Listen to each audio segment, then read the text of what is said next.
बड़ी बात। क्या आपने कभी सोचा है कि हजारों साल पहले, जब ना बिजली थी, ना आधुनिक मशीनें, ना क्रेन, तब इंसानों ने ऐसी विशाल इमारतें कैसे बना ली जो आज भी दुनिया को हैरान कर देती हैं।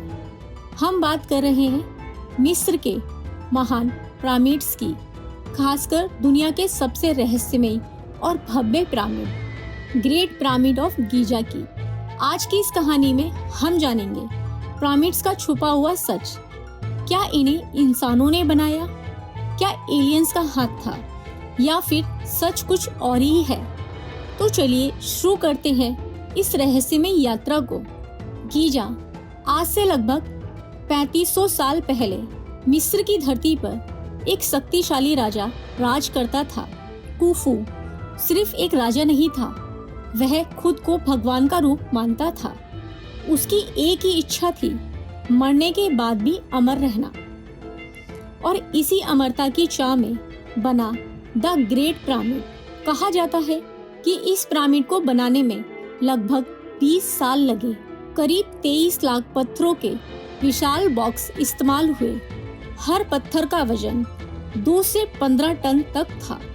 अब सोचिए, बिना मशीनों के यह कैसे संभव हुआ? कई लोगों का मानना है कि इन्हें परफेक्ट एंगल, इतनी सटीक ज्योतिमयी खगोलीय दिशा में बना ढांचा इंसानों के बस की बात नहीं थी। कुछ कहानी कहती है कि पिरामिड्स को एलियंस ने बनाया या फिर किसी उन्नत सभ्यता ने जो आज हमसे भी ज्यादा विकसित रही होगी। लेकिन क्या इसका कोई सबूत है?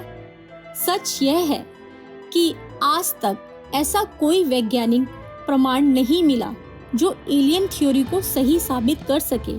तो फिर असली सच क्या है? पहले ये माना जाता था कि पिरामिड्स को गुलामों ने बनाया, लेकिन हाल ही में की गई खुदाइयों में मजदूरों की बस्तियां मिली हैं। वहां से मिले सबूत बताते हैं कि ये लोग गुलाम नहीं थे, बल्कि कुशल कारीगर थे जिन्हें खाना, रहने की जगह और सम्मान दिया जाता था। उनके लिए अस्पताल जैसे इंतजाम भी थे। उनके शवों को पिरामिड के पास ही दफनाया गया, जो सम्मान की एक निशानी है।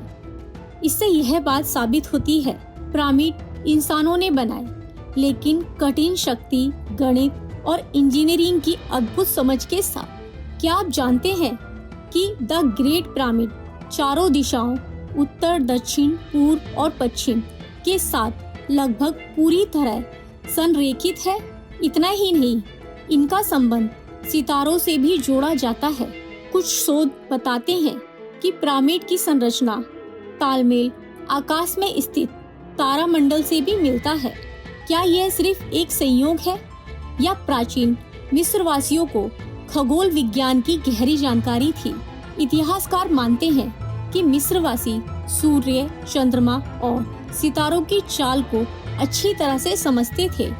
उनके कैलेंडर और धार्मिक मान्यताएं खगोल विज्ञान पर आधारित थीं। एक और चौंकाने वाली थ्योरी कहती है कि पिरामिड सिर्फ मकबरे नहीं थे, बल्कि ऊर्जा केंद्र थे। कुछ लोगों का दावा है कि पिरामिड की संरचना ऊर्जा को आकर्षित और संग्रहित कर सकती थी। हालांकि वैज्ञानिक समुदाय इस विचार को प्रमाणित नहीं मानता, लेकिन आज भी कई लोग पिरामिड एनर्जी में विश्वास रखते हैं। क्या ये विज्ञान है या सिर्फ विश्वास? पिरामिड के अंदर का रहस्य। ग्रेट पिरामिड के अंदर कई कक्ष हैं, जैसे king chamber, queen chamber. King chamber में एक विशाल पत्थर का ताबूत मिला, लेकिन उसमें कोई मम्मी नहीं थी। तो सवाल उठता है, अगर यह मकबरा था तो मम्मी कहाँ गई? कुछ लोग मानते हैं कि कब्र को लूटा गया। कुछ लोग कहते हैं कि यह असली मकबरा नहीं था। आज भी पिरामिड के अंदर कई ऐसे हिस्से हैं जो पूरी तरह खोजे नहीं गए हैं। प्राचीन टेक्नोलॉजी का कमाल। पिरामिड बनाने के लिए पत्थरों को नील नदी के जरिए लाया जाता था। माना जाता था कि लकड़ी के स्लेज और रैंप की मदद से इन्हें ऊपर चढ़ाया गया। हाल ही में वैज्ञानिकों ने यह भी पाया कि पानी डालकर रेत को सख्त किया जाता था ताकि भारी पत्थरों को खींचना आसान हो सके। कुछ शोधकर्ताओं का दावा है कि पिरामिड की ऊंचाई, परिधि और कोण में गणितीय रहस्य छिपे हैं। कुछ लोग कहते हैं कि इसमें पृथ्वी का माप, पाई और गोल्डन रेशियो जैसी संख्याएं छिपी हैं। क्या ये सब जानबूझकर किया गया था या फिर यह सिर्फ एक संयोग है? इतिहासकार इस पर अब भी बहस कर रहे हैं। आज पिरामिड्स दुनिया के 7 अजूबों में शामिल है। हर साल लाखों लोग इन्हें देखने आते हैं, लेकिन जितना हम जानते हैं उससे कहीं ज़्यादा हम नहीं जानते इनके बारे में। हर नई खोज पिरामिड के अंदर कुछ नया उजागर कर देती है। शायद आने वाले समय में हम और बड़े राज जान पाएंगे इन पिरामिड्स के बारे में। अगर आपको यह रहस्यमयी कहानी पसंद आई हो तो वीडियो को लाइक करें, चैनल को सब्सक्राइब ज़रूर करें और कमेंट में बताएं क्या आप एलियन थ्योरी पर विश्वास करते हैं, क्योंकि इतिहास के पन्नों में अभी भी कई ऐसे राज छुपे हैं जो सच और कल्पना के बीच कहीं खड़े हैं। अगली कहानी में हम फिर मिलेंगे एक नए रहस्य के साथ। तब तक के लिए धन्यवाद। Thank you.